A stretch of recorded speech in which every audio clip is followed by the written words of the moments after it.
Hai, hari ni kita ada parcel. Kita buka.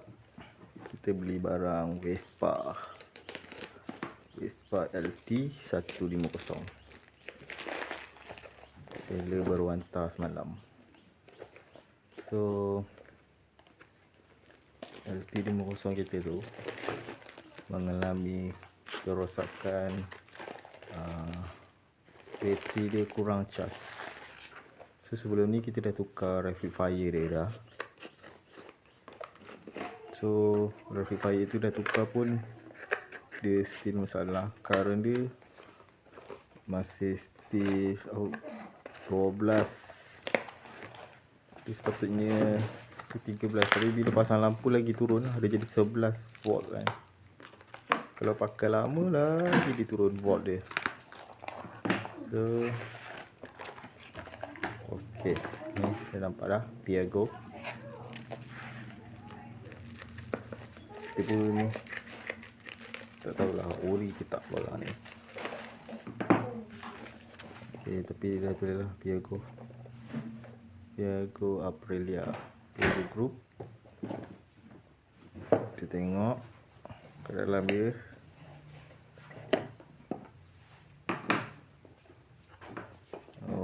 Okey, inilah item dia. Harap-harap berkualiti lah kan. Tiga ni.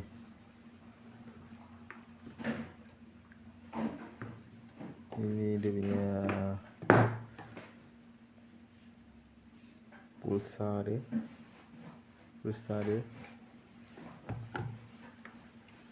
Ini soket untuk elektrik.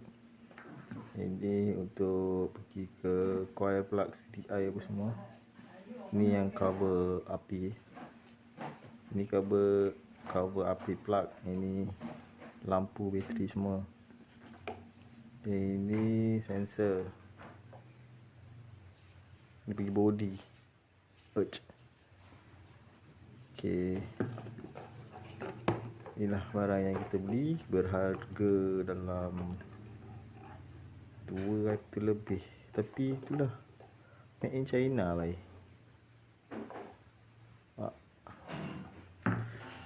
Maksudnya masih bukan betul-betul factory-nya, bukan made in Italy. Okey, kita tengok ni jenis part.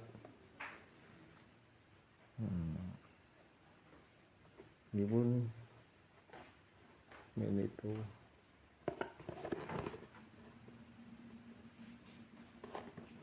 China.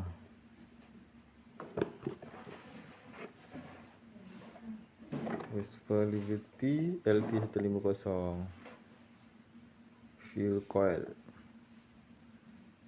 Ni harga dia. Tapi saya beli dalam 300 lebih lah online.